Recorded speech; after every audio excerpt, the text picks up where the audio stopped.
Is decentralization really the sacred ideal of Bitcoin? We're not interested in religion here. We're interested in useful things. Yeah. We're interested in things that solve people's problems. Of course, religion can solve some of your problems, but they can't solve the problems of the world in terms of payments and how we transact and how we engage with each other.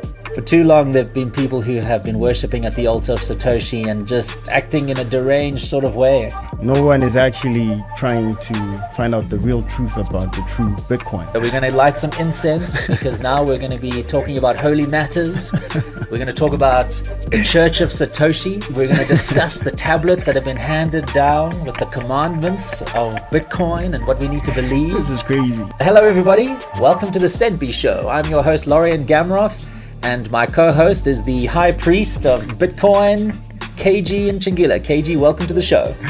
How are you, Padre? Yeah, very good. I'm very glad to be able to come here again and sit in the studios and talk about my favorite subject with you. Yeah. This idea of Bitcoin and what it really is about. Feels like I'm sitting in a confession booth. Yes, you're going to be confessing your crypto sins to me, Kage.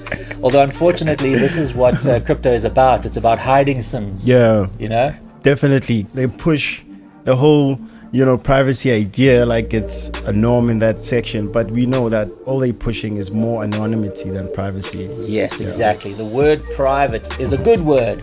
We all want to be private. We all have a right to be private, but we don't have a right in all times to be anonymous. Yeah. There's that famous story of the Ring of Gyges Plato writes about, you know, that even good people, when they put on this ring that can turn you invisible, end up doing things that are not what we'd be calling good. Yeah, I mean, I guess it's a human flaw. There's no way we can operate like undetected, especially when it comes to transactions. Just the fact that you can transact with somebody anonymously.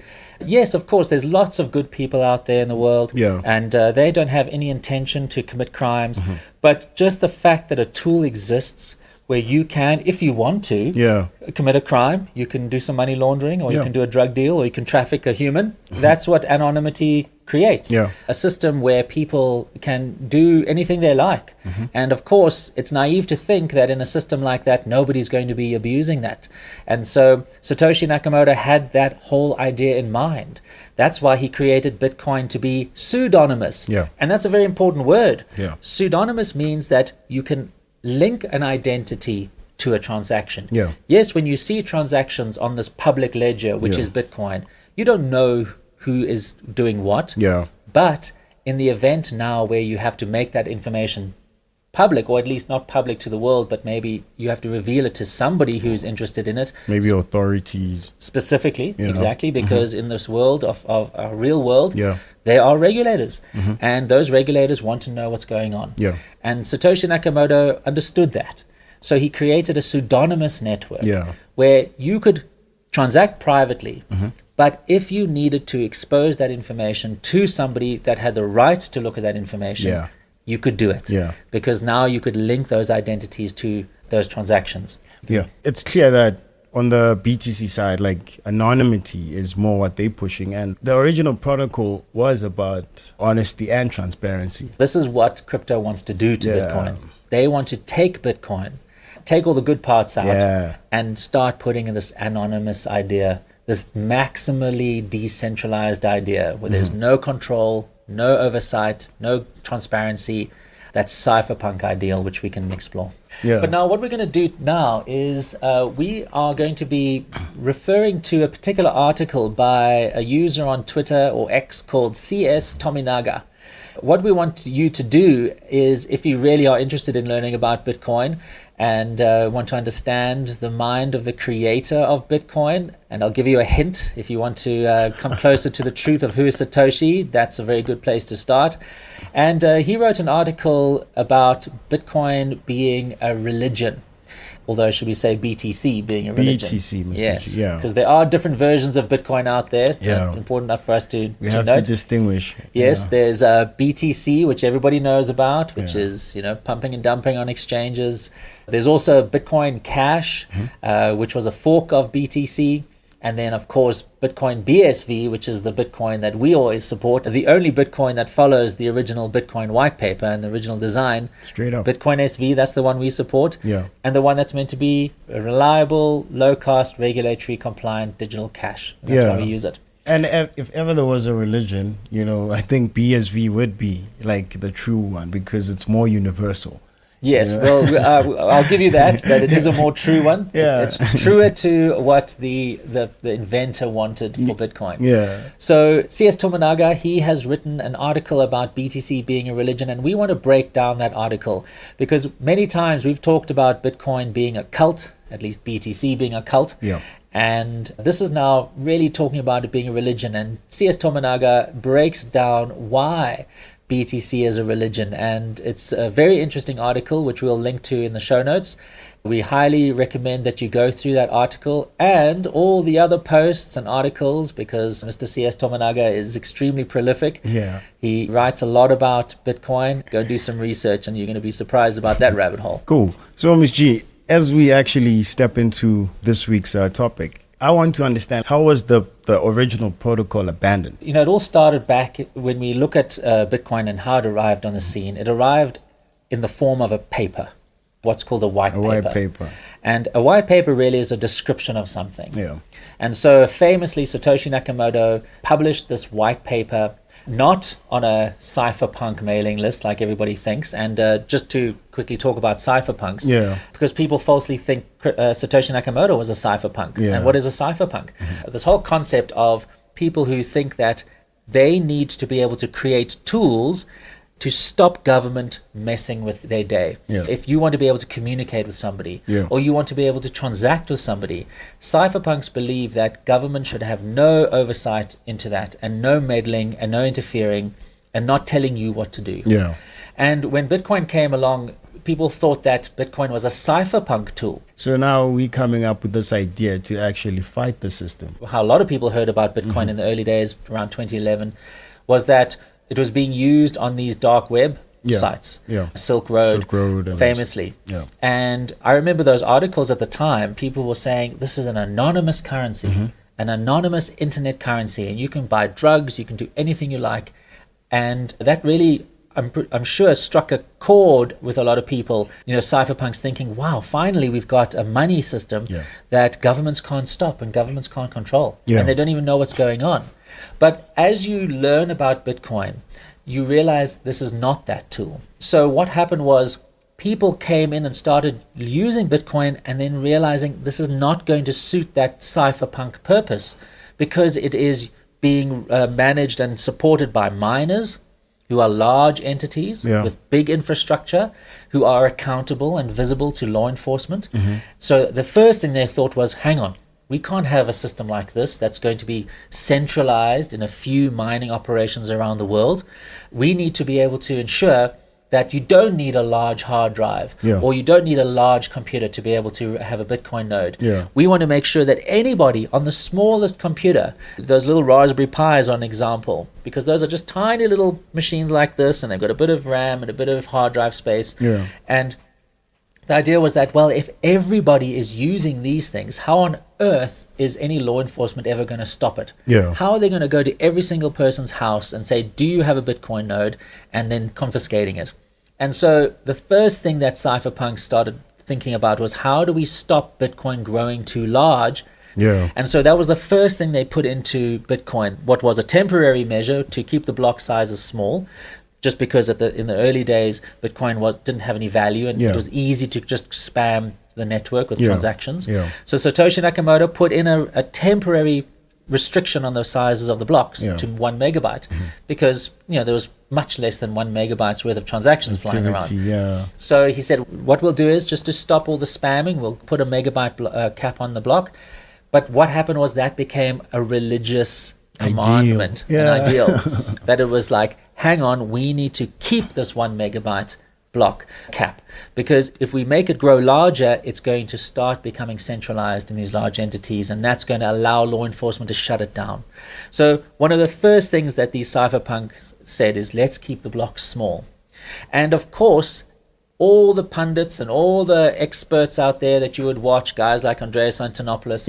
I mention him because he was one of the early people who, on the surface, seemed very respectable and sensible. He wasn't flashy or anything like that. And he spoke very well. And he kept on using words like permissionless and unconfiscatable and decentralized, but using it in a way that meant that it wasn't about resilience and peer-to-peer cash. It was about being unstoppable and being unaccountable to the law. And these guys who started preaching about Bitcoin, they became the prominent social media influencers. And those ideas stayed in the mainstream. They really did, Mr. G, till today. Yes, till today. And so the cypherpunk idea of a network that is only valuable and only useful if governments can't stop it, that has been sort of the core of Bitcoin as soon as Satoshi Nakamoto stopped talking about it. Because there was a time when Satoshi Nakamoto said, all right, I've done enough. You guys go ahead, take this protocol, you start building, you create some apps, build out the network infrastructure, build out the software. I'm out of here. I'm going to be busy with other things. That's kind of how Satoshi left the ecosystem until he came back years later. So yeah, Ms. G, I mean, we're talking about CS Tominaga's article, you know, and he spoke of Satoshi's church. Yes. Is that a real thing? Yes, the Church of Satoshi. More than that, there was this sculpture that was revealed of Satoshi. This kind of idealized version of him. Remember, most people in crypto think of Satoshi Nakamoto as this hacker guy wearing a hoodie, working late, coding. Typical. Not interested in money. He just wants to free the world, make technology and free it out there. So of course the statue was unveiled. I don't think does Satoshi wear hoodies? They might have once, but he certainly doesn't suit it up. Yes. A three-piece hoodie. And then, of course, yes, the Church of Satoshi, yes, it's a real thing. In fact, there are websites out there calling themselves or dedicated to the Church of Satoshi. Bitcoin is a religion, of course, and there are commandments and rules that we need to follow when we are, paying our respects or whatever it is at the Church of Satoshi. We talked about decentralization being a core tenet of this Church of Satoshi, and there are others. If you go and look at the website, maybe we'll link to that as well. We should, they've got a list of things. Actually, let me mention a few. Our first one is, this is what they believe. It's their belief system. They're saying they believe that anybody should be able to freely exchange or trade without any government governing body or third party interfering with their transaction. Yes, remember we talked about cypherpunks. And cypherpunks, that's what the world they want. They want a world where you can pay anybody, you can trade with anybody, there's no rules, and that is a very important aspect of this Church of Satoshi, and which is why they want to create a system that is ungovernable and unstoppable and unconfiscatable. They don't want anybody to stop them. If they want to buy drugs online, nobody must stop them. That is probably the most important thing that represents this BTC ideology of no control, no oversight. The Ring of Gyges, you're completely invisible. This is crazy, Mr. G. The second one says they distribute the scripture, the white paper written by Prophet Satoshi Nakamoto. Yes, the Prophet Satoshi, and they constantly refer to the Bitcoin white paper, but yet you can just go and have a look how BTC is completely diverged from the white paper. The title of the white paper is a peer-to-peer electronic cash. Of course, they don't ever talk about cash. They talk about digital gold. And so on one hand, they want this prophet, Satoshi, who they revere and they make statues to and they worship at the altar. And on the other hand, they say, no, we actually don't want what he said and what he created. It's crazy. So, of course, there's this cognitive dissonance going on.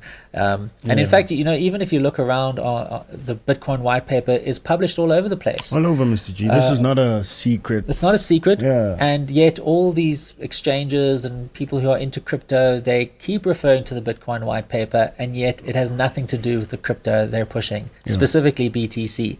But of course, they need some document to refer to. Flashing the holy book, but you don't believe in it. Yes. And how true is that? Mr. G, they declare in cryptography we trust. Yes, in cryptography they trust. So that's that idea again, the cypherpunks. They think that cryptography, and in fact many people think that Bitcoin it is encrypted. In other words, when you look at Bitcoin, you can't decrypt it. You can't look at it and understand it, which is not true. Not only are the transactions transparent, but the data on the blockchain is public. Completely unencrypted. It's you can see this amount, this is the amount, this is who it was sent to, this is the date, this is where the money came from. It doesn't have a link on the blockchain to the identity of that. Identity, exactly. Yes. Yeah. Satoshi said they are firewalled. In other words, you can see transactions, but the identities are linked at an accountable institution. Yeah. So in cryptography, we trust. So they're saying that we want to use the tool of cryptography to hide our activity from prying eyes. Even though Bitcoin is not encrypted, they preach cryptography. Another cognitive dissonance that they've got. The last one states they embrace open source philosophy and freedom of information. Yes. Well, I mean, I can't argue with that one. Open source technology. We use a lot of open source stuff in our business here. Yeah. Where this was incorrectly applied was when Bitcoin forked. Yeah. So we ended up with 3 different versions of Bitcoin. BTC, they're the ones who altered Bitcoin. Yeah. They changed how Bitcoin was meant to work. They moved away from Satoshi Nakamoto's Bitcoin. Yeah. They technically forked away from Bitcoin. Yeah. They then altered the Bitcoin the way it worked. Yeah. And they said, well, it's open source. We can do this. Anybody can take Bitcoin and anybody can change it and turn it into something they like. And that has happened since the beginning of Bitcoin. That's why we have Litecoin and all these different other cryptos. Yeah. So even though the software itself, the code was open source, what happened when the forks happened was that the database, the blockchain database, was also considered open source and copyable.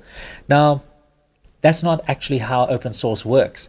I'll give you an example. Let's say you wanted to create your own Facebook. Yeah. And you got the Facebook code because Facebook said our code is now open source. Yeah. Yes, you can go and take that code and you can create your own Facebook.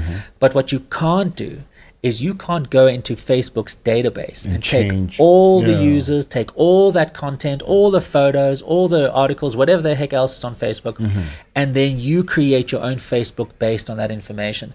Facebook's going to come to you and say, hang on, that's ours. Yeah, that sounds like, you hacked. You've stolen our Facebook information. Yeah. Yes, you can have the software. Go ahead and make your own Facebook from scratch, but don't go and take our user base. That is a huge issue. And yet that's exactly what happened with Bitcoin forks. When BTC altered Bitcoin, by enforcing the block size limits and by segregated witness and replaced by a fee and these alterations, they had right to do that. You can go and change your Bitcoin code and software, but they stole the database along with it. Oh, snap. And in fact, that's an interesting legal issue now. If Satoshi Nakamoto decides to make a claim on that database, that it was the data that was created with his system that he initiated and he started running. And so he has rights to that data.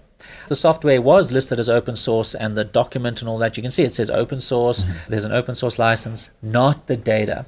So this is a very important thing that these cypherpunks are missing again. They are pleading to this whole idea of open source software and freedom of information, which absolutely I'm all about. But you can't then say, I'm going to also steal somebody's data and make that open source. Open source, yeah. Yes. And that's exactly what happened with BTC. So look out, BTC. If Satoshi comes back and makes a claim on that, you're in trouble. Mr. G, earlier on we spoke of the commandments, and these guys have 11 of them. Right, hit me up. First one says honor the blockchain. Honor the blockchain, right? Okay. Yeah, but I guess it was more honoring the protocol, which they didn't. Yes, thank you. That's a good point. Honor the blockchain. They're kind of saying, look, respect it. This is what it is. You can't change it. It is the source of truth and it's set in stone. But you're right. When we look at what's called protocol, in other words, the design of that blockchain, there was no honoring in that. By taking Satoshi's design, his protocol, the way that the Bitcoin system that he created should work, they didn't honor that. They've taken it and turned it into something different. So, well, a little bit hypocritical, that one. Big time. Third one says, thou shalt not fork thy own family. Yes, no, that one talks about the forks. Thou shalt not fork. And in fact, Satoshi Nakamoto said that. He said, there's only one Bitcoin. There isn't multiple versions of Bitcoin. There's one blockchain.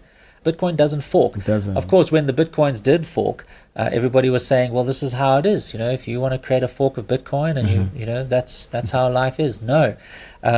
And they talk about how miners can follow any rules they want. They can enforce any rules they want. That's not how Bitcoin works. Yeah. These guys are so contrary, man. Thou should not covet another man's wallet. Yes. Don't be jealous of other person's bags. Yeah. Do unto others as you would have them DDoS you.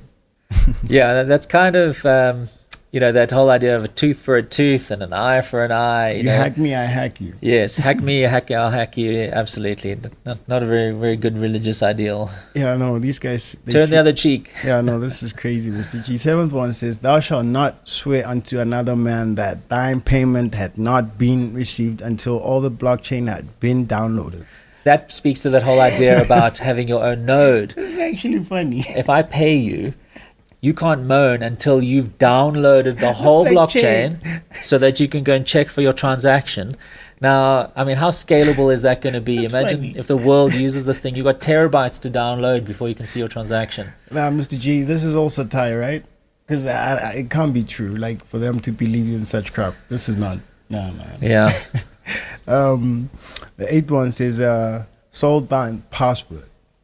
Oh, passwords. Yes. I think also that probably alludes to that idea of not your keys, not your coins. Yeah. I just want to mention something about that. The whole thing around Bitcoin was that, well, you've got the private keys. If you don't have the private keys, well, too bad. You don't have the coins. If your keys get stolen, well, too bad. You should have, what do they say, salt your password. In other words, make your password so difficult to find or to crack that nobody can steal your money. Yeah. But I want to kick back on that one. The idea of money in the world. There's no world where you can have $1 million stolen out of your bank account. Yeah. And now there's nothing you can do about it. If you can show that you own something and it gets taken, then you can go to the police and you can go and make sure that you get some kind of relief. You can go sue the guys or you can whatever.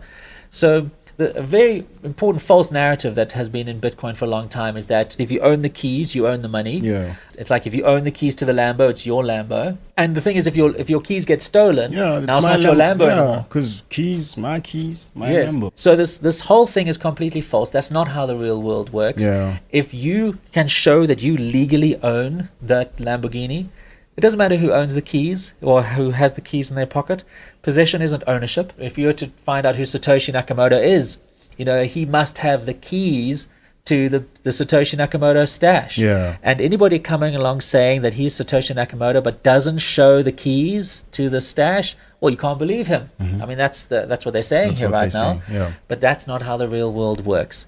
If you are somebody and you own something, there is a legal way to show that you own something. And if that gets taken from you, you have recourse. You can go to the court and you can say, this guy stole my stuff, I need it back. And the beauty of Bitcoin is that money is recoverable. If you get your money stolen and you can show that it was yours and you can show that it was stolen, Bitcoin, the way Satoshi Nakamoto created it, with mining and those few mining operators, you can go to the miners and you can get a court to say to the miners, Lorien has had his money stolen. There it is. Give it back to him. And by having a system like that, it means that the world can be comfortable using a system like this. Definitely. Nobody wants to use a system where if you lose your password, you lose your money. Man, like the BTC guys are like pretty much pushing a barbaric world. Yeah. I mean, that is what crypto has become. Now, this idea of Bitcoin being this decentralized technology, this is now the mainstream view. And this is why when we look at Bitcoin today, we see how people have taken on this religious zeal for this technology because they think not only is it a practical utility, but it's something that can fix the problems of the world. Not just the problems of high cost of transactions, but the problems of overreaching governments. So we talked about the cypherpunk idea of making Bitcoin small enough to be maximally decentralized.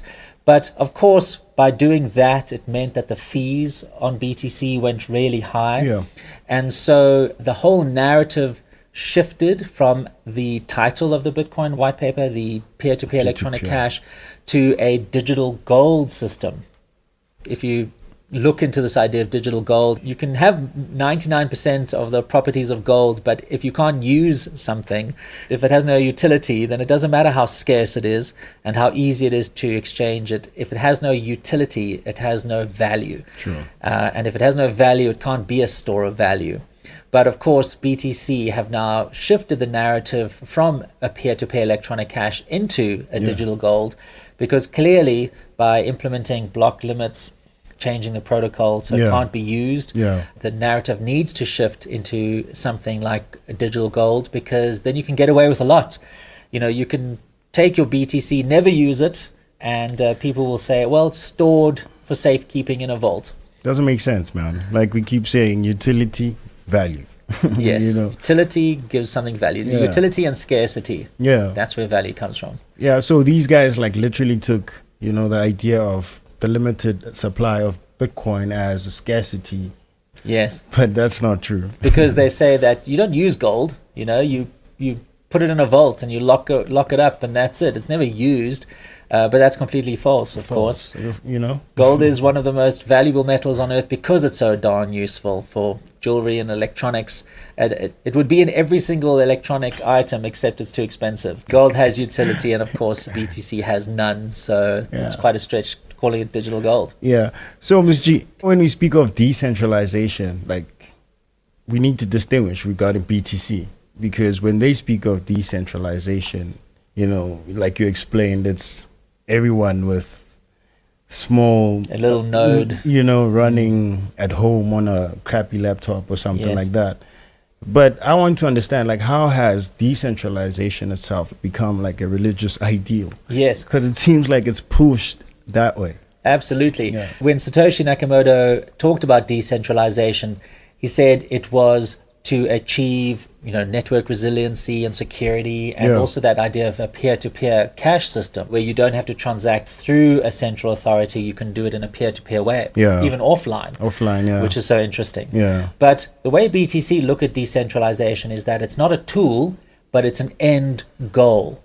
They think that decentralization is something that they need to achieve to be able to have this system the way they want it. So for them, they think that any kind of centralization, in other words, when Bitcoin starts looking like it's being run and maintained by only a few entities out there, for them they call that centralization, because the idea of centralization is that if you want to shut something down, you just need to go to the central place where everybody is and whoever's maintaining it, and you can go and shut them down. So for them, they want to make Bitcoin into something that has no single place or even a handful of places that a sheriff or the FBI can come to and then shut down the whole system. So for them, the most important thing about Bitcoin and what they are always trying to strive for and achieve is this idea of maximum decentralization. So what they've done is they've taken the whole mining concept and they said, mining is only one small part of it, but if people want to, they can run what you call a node, a non-mining node. In other words, you download the blockchain onto your laptop, and they think that by having a copy of that Bitcoin blockchain node, that database, that now users are all supporting the network and keeping it decentralized, even though those nodes are not doing any mining whatsoever. Non-mining nodes are pretty much useless. So why would it be viewed in that aspect that, this is the way to go? Because that's how they see it. That's how they see it. The reason is because they don't understand the concept of mining. They don't realize that miners are all incentivized to connect to each other in what's called a small world network. In other words, they're all hyper-connected. And what they are doing is they are the ones validating transactions and deciding whether or not a transaction should be accepted into a block. And then, of course, by processing that proof of work, earning the right to then add their block to the blockchain. That's what mining is all about. And it sounds intense. It is intense, and it requires enormous resources, and it forces the entities who are miners to become accountable. So nothing a Raspberry Pi or just a crappy laptop will handle? No, you can't do that on a Raspberry Pi, but you can download data onto that Raspberry Pi. Yeah. And so one of the false things about Bitcoin is that they've said, well, if you have the data, if you have the blockchain, well, then you can verify transactions yourself. Now, of course, verifying doesn't mean putting it into a block, but it just means checking. Yeah. In other words, if you pay me, I don't have to get an indication from a miner or something that you've paid me. Okay. I can look at the blockchain myself. And for pundits and people who believe in BTC, they think that that is sufficient to have a network that is safe and reliable. And in fact, everybody should be using it that way. But it's impractical. It's super impractical and actually makes no difference whatsoever. Yeah. Because miners decide what to do. The people who have non-mining nodes don't.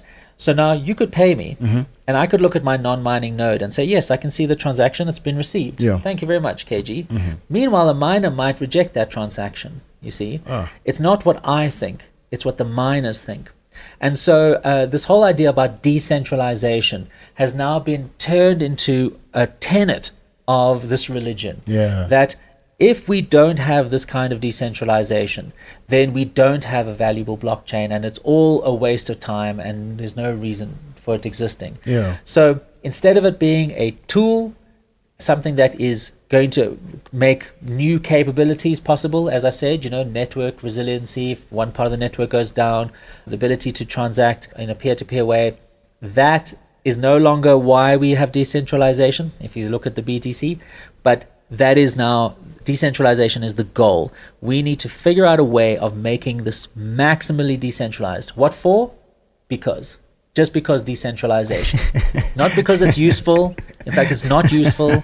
In fact, having these non-mining nodes hurt the network. I remember you saying before, because Yes. they serve no purpose. Basically. They serve no purpose, but also they congest the network. Yeah. They confuse miners out there, because all the miners, of course, they want to connect to as many nodes as possible, Yeah. because they want to find out as soon as possible if somebody else has created a block.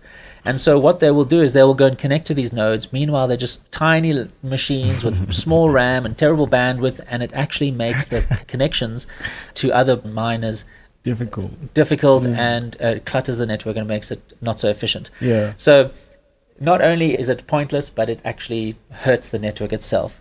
That is the nature of this religious tenet. Yeah, because I've actually picked up that, logic out the window. Like when it comes to the BTC crowd, you just clearly explained what truly decentralization is supposed to be or is meant to be.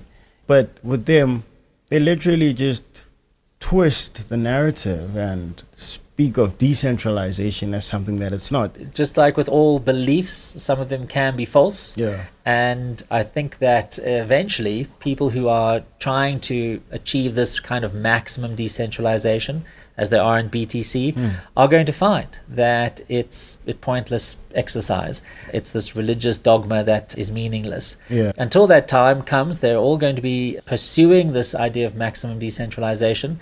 Thankfully, that means it's going to clear up the space for real entrepreneurs who understand Bitcoin to be able to then forge ahead.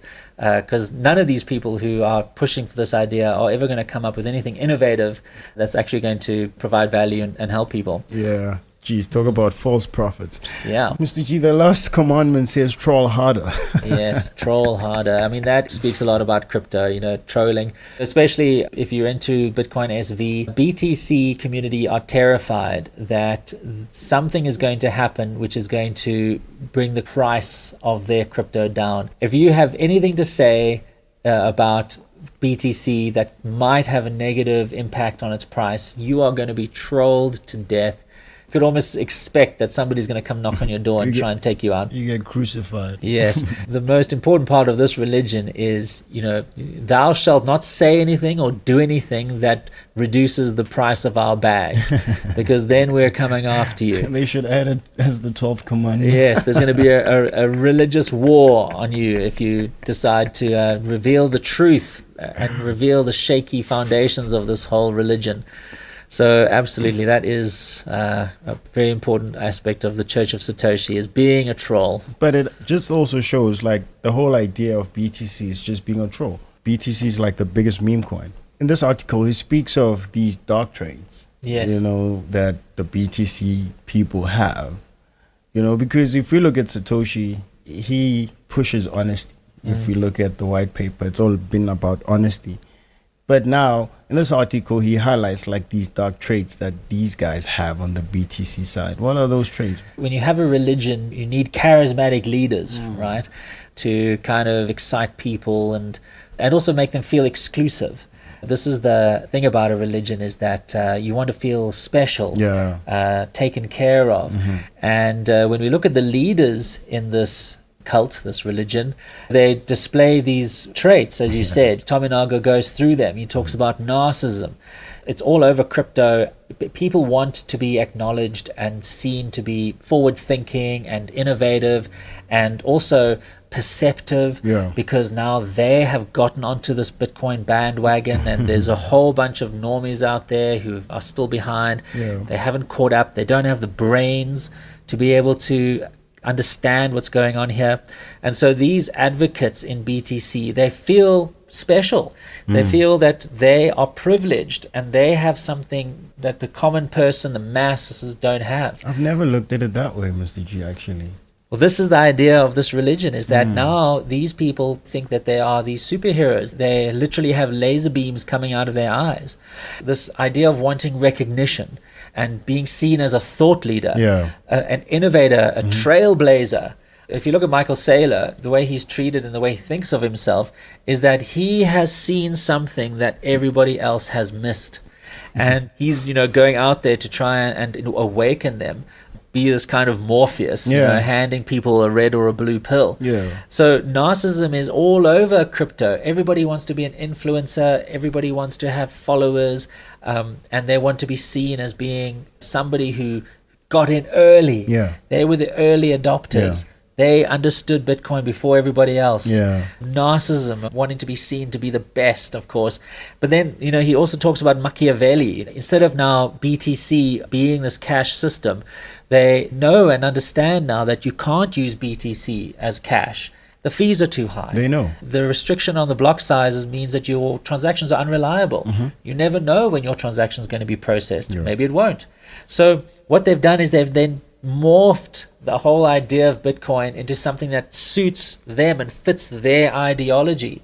Instead of it being digital cash, it's now digital gold. Because when you have digital gold, you don't have to explain why the fees are so high. You just say, don't transact. You're not supposed to transact with gold. You're supposed to hodl it. Satoshi's vision, the idea of Bitcoin being cash doesn't work. What we've created here is now an abomination. But guess what we're going to do? We're going to change the narrative to fit what the current system is, and then we will still be seen to be thought leaders and right about this technology, because now, instead of us being shown to be wrong, we're now just changing how Bitcoin works so that we look like we're right. It's crazy, Mr. G, because that's a lot of manipulation there. From prices to how they are perceived, everything is all a lie on that side. They want to keep the dream alive. They want to make sure that they don't be seen to be making mistakes. And of course, that's now what shifts them into this new narrative. But then the worst part of it, at the end of it all, he talks about psychopathy. Psychopathy. Psychopathy. Okay, whatever. Being psychos. Deranged. And now there was this very famous tweet, which we'll definitely put up, by one of these influencers out there, Samson Mao. I was even once on a show with him. I think it was back in the Bitcoin Cash days, and we had a bit of a debate. But he famously, and he's never been allowed to forget it, put a tweet out there saying that Bitcoin isn't meant for people who earn less than $2 a day. And just there it is, this whole disregard of people out there in the world saying something like, well, sorry, if you don't have the money for it, well, this is not for you. In their minds, they think the rest of the world doesn't matter. As long as I am privileged enough and have the means enough to be able to dive into this, then I'm special and I'm all that matters. That's lunatic, Mr. G. That's crazy. Psycho. That's really psycho. That's what it is. So Tominaga, he identifies exactly that. He says, you guys aren't trying to create a system that benefits the world, that reduces the cost of transactions for billions of people and improving their lives. You don't care about those people. You only care about the people who are able to go and buy your BTC at a higher price so you can become rich. That's all they care about. So right on the money, with those three traits, being a narcissist, that Machiavellian thing of changing the narrative to suit their agenda and their goals, and then finally being psychos enough to not care about the rest of the world, casting them aside. They're not important. Who cares about them? What matters is me and my goals and my aims. And Tominaga just lays it down. They all walk around with that energy. You see, even in interviews, Michael say that, like, if he has to explain this whole BTC idea, his sigh is like, "Oh, guys, you don't get it. Like, I'm way ahead of y'all," type of vibe, And it should. I mean, if we're gonna be talking about like leaders, that's not like a leader trait. It's a narcissist trait. It's a super narcissist trait. So I get what CS Tominaga was saying. It's a dark trait. Like, it's really dark. Tominaga speaks of cognitive dissonance and confirmation bias. What does he mean by that? When you talk about cognitive dissonance, it means that you're trying to have two ideas in your mind that are dissonant. In other words, they don't work together, they don't conflict. Mix. And when you think about there's so much about BTC that's like that. On one hand, they want to talk about digital gold, this valuable thing that is scarce and can grow in value, but on the other hand, we know that there is no utility. Don't use it. You can't use it for anything. It's just this lump of nothing. Yes, it's a scarce lump of nothing, but a lump of nothing all the same. And so they've got this cognitive dissonance. They're trying to advocate this idea of the most valuable thing that is out there. Max Kaiser says that everything will go to zero when it comes to BTC. Exactly. And yet you can't explain how is Bitcoin, BTC, valuable in the same way property is valuable, or a stock in Apple. There's dissonance going on there that they can't explain. And then, of course, the confirmation bias, they of course are going to find any information that can show that what they believe is true. When talking about digital gold, they'll say, well, look, gold isn't used. It's also just stored in a vault. Nobody's transacting with that gold. It's just sitting there. It's just this idea. And so there they've taken something that sounds like it makes sense of their ideology. And so there's plenty of this going on. Cognitive dissonance, things that don't gel, and this confirmation bias, the struggle that they're going through to maintain this belief in this asset that is valueless, and yet they keep preaching is going to have this enormous price against everything else. But that, Mr. G, also speaks to, I guess, the sociological mechanisms that he talks about. Because people are influenced now in numbers. Right. And I guess it's human nature for one to need to belong, I guess. Yes, more than human nature. It's been proven that people want to be part of a group. If the group is deciding something or thinks something, you don't want to be that person who is outside of the group. Everyone else is saying A, you don't want to be the person who's saying B, even if you believe it, because now you'll stick out. You'll be this black sheep, this a person who is now against the crowd. And everyone is going to look at you as you're a party pooper. You're some moron. And nobody wants to feel that, even if they believe something. And that famous experiment, the Ash experiment, where they show that people will say something that is completely untrue just so that they fit in with the crowd. And so Tominaga talks about this groupthink where everybody is thinking alike. Now, there's reason for that. It's not just about wanting to be the same as the group, but remember, BTC and crypto, these are complicated subjects. True. We can talk about the white paper, but there's very few people who will read that white paper and say, oh, I get it. Even when you read it, there's still mathematics in there and networking concepts that are very complicated. So for the vast majority of people, they feel out of their depth. When people talk about Bitcoin, it's like, okay, I don't understand it, but all these clever people seem to be into it, and they are saying all these smart-sounding things that I can't verify because I don't have the experience or the education to deal with it. If everybody believes this, it must be right. But now, of course, it requires leadership, people who have the ability to speak well. In the forefront. And when you see those people, Max Kaiser, the way he talks, it kind of makes you excited about things. He's very convincing. He sounds so convincing. He's so confident. When people are confident, you just can't help believing them. So you think these guys, they must know what they're talking about. They're so confident. And of course, when you talk about confidence, that's the root of the word con. And when you get conned by somebody, their confidence has been so, what's it when convincing. Like they know what they're talking about. They're using these words and jargon, and they just sound so convincing. I'm just thinking there was this animated series I remember watching as a kid called Fraggle Rock, you know, the Muppets and all that. I mean, it's so great. Maybe we should put that in. We will. But there's an episode called Convincing John.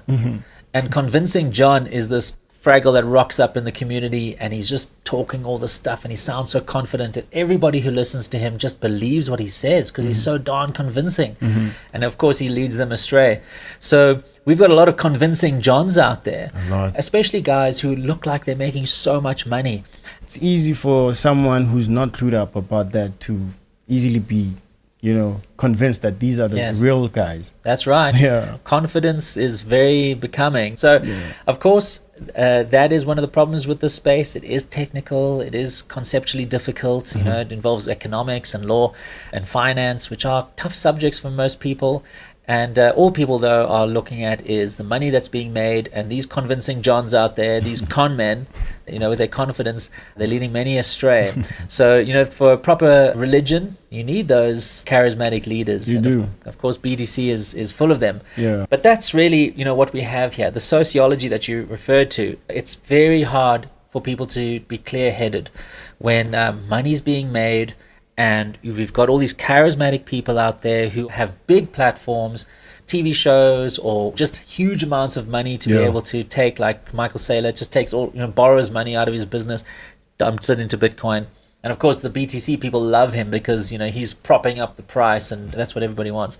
So, yeah, it's a big sociological experiment that you don't want to be a part of. Straight up, Mr. G. Guys, remember, if ever there's a group you should be following, it's us, yo. We are the real BSV plug, man. Don't listen to the noise out there. So remember, check out the app on the stores. Subscribe, show some love, yeah? Mobile money on fire. Well, Miss G, I mean, we have established that if ever there was a religion that you shouldn't be following, it's this BTC one. Because it's not the real protocol anyway. And it's not also motivating any form of innovation. There's no utility there. So really, like, if ever you should be like not following any religion, is the BTC one, yo. For a religion, you need faith. Yeah. And, you know, sometimes faith can be misplaced. In this world where it's not just about, you know, glory in heaven, it's glory on earth. People are hoping to be able to, because of their faith, make money. Yeah. And so it's really twisted. Really. And just like with everything, you know, blind faith is bad.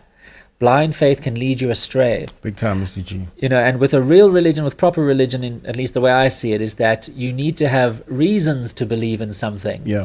Informed faith. Yeah. You know, faith, judges have faith when they make their judgment. Yeah. They are not present at the crime. The way that a judge works is that he is going to be presented with evidence. Yeah. And then he looks at all the evidence and has to make a leap of faith. Yeah. But it's not blind faith. It's not. It's informed. It's informed. He's looked at it all. He's weighed up the evidence.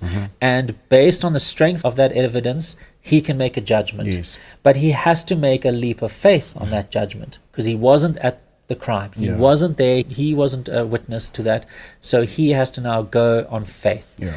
But that is well-placed faith because he has evidence and information. And of course, if the evidence and information all points in one direction and it's conclusive, he then doesn't need that much faith to make a judgment. But if there's very little evidence, if there's no reason to believe in something and he makes a judgment, well, he's acting on blind faith. True. And that can be appealed and his judgment might be overruled. Yeah. So in this particular instance, it's so easy to want to believe in something like this. You don't have all their facts. Most people don't understand all the facts around crypto and Bitcoin and BTC and all that. But they want to believe because they think that if they believe, they will be able to come out on the other side with all the glory. But that is a one-way street to a lot of pain. This is deeper than I actually looked at it, Mr. G, because on the other side, I looked at it as if, you know, people just wanted to, you know, hit it big and that's that. But actually, there's faith entrenched in that and blind faith more than anything. That's quite sad, man. There's so much blind faith. I mean, it's clear, if you just watch a couple episodes of the Centbee Show, that what people have in BTC is blind faith. Yeah. Because there are no reasons for you to think that BTC is going to one day become this digital gold standard for the world. Everything's going to go to zero, in Max Kaiser's words, to Bitcoin BTC. Yeah. You've got blind faith, which is dangerous. So instead of having blind faith, inform yourself. Don't just believe what everybody else is saying and just trust in confidence, man. Don't trust, verify for yourself. Go and do that research and think clearly about what you are doing here. If it seems too good to be true, it is. Now, I want to thank CS Tominaga for this great article, because he really just outlines it very eloquently and in an exceptional way. And all his articles, in fact, are very clear and spot on if you want to understand more about Bitcoin. If you really want to understand about Bitcoin from the mind of the creator, check out CS Tominaga on X, follow that account, and you're going to get a little bit closer to believing in what Bitcoin's all about. Yeah, so guys, remember just to check out the app. Also remember to hook up your friends. This is the real BSV plug, yo. This is a real Bitcoin plug, yo. Yeah. Mobile money on fire, guys. Mr. G, we're going to be stepping into this week's socials. Our first one comes from All Heart 08, and they're saying, an ideal I'd like is to see Centbee implement is holding a digital version of the cards in your physical wallet. Yeah, that sounds great. And what All Heart is referring to there is essentially what are called NFTs. The ability to be able to create a token on the blockchain that represents some aspect of your identity. In this case, even a credit card identity. And I believe that's coming. Yeah. I think that innovators and entrepreneurs are definitely going to be building solutions around this because Bitcoin just does it so well in terms of tokenizing assets and identity. And really, that's all a credit card is. Centbee doesn't have any plans at this stage to do that. I think the ecosystem has to develop a little bit further before something like that can be used. You need an ecosystem because if you want to pay with your Bitcoin credit card, you obviously need merchants and things that are going to be able to accept that. But that future is coming. It's coming, Mr. G. And I can imagine how it's viable because the costs and all of that. You know? And also, when it comes to credit cards, especially, there's no chargebacks, there's no fraud. So that's something we definitely are looking out for. And as the space evolves, as the need arises, absolutely, we'll definitely look into that. At the moment, Centbee is just trying to be a mobile money wallet, much like the mobile money wallets that people use across the African continent and obviously around the world. We're tackling the payments aspect of it, where you can request payments or you can transfer money to bank accounts in different countries, or you can go and shop and you can activate your lifestyle. You can go and buy the things you need and love without a credit card. So that's going to be our focus, for the next while. We believe that that's sufficient to really add value to the world and to bring the benefits of real Bitcoin to the world in terms of low costs of transactions. So thanks All Heart for that, and a shout out to you. You're one of our great viewers. You're always supporting us and we appreciate your comments and your likes, so thanks very much for the question. Cool stuff. Thanks All Heart. Ms. G, our second one comes from Babel Haji. They saying I love BSV. We do too. Thanks for the comment. And absolutely, Bitcoin SV is where it's at. It's where it's at, Joe. Ms. G, I think we've come to the end of our show. Awesome. Great. Well, thanks, Kage. Thanks for spending the day in Bitcoin Church today. We definitely need to discuss this more and more about this religion around crypto. We've got to make sure that people realize that this is not a religion. It's not this fantastical thing that is going to change the world in all these magical ways. Bitcoin is a practical tool. It's something that we can look at to reduce the cost of transactions, or in other industries do all this with the wonderful things that we often talk about on the show. So if you are being religious about this and you are having blind faith and you just are hoping and praying that those bags that you're holding are going to be pumped by the high priests of crypto, you have misplaced faith. When it comes to misplaced faith, that can lead you down the wrong path and land you typically in the opposite place of where you want to be. So don't have misplaced faith. Don't treat Bitcoin like a religion. Treat it like a tool And if you want to really benefit from this tool, learn how to use the tool. Don't just sit there and use hopium to get you where you want to go. That's the true gospel. Shout out to you, Mr. G. Okay, thanks for the chat and the discussion around that. And of course, I want to thank my Centbee crew behind the scenes back there. You guys keeping the show running. We appreciate you guys. And I want to thank you guys for tuning in today to the Centbee Show. Please come back soon. That's a wrap. I actually figured that you guys are silly. You're going to break the ice. They're quite funny. The crypto ice.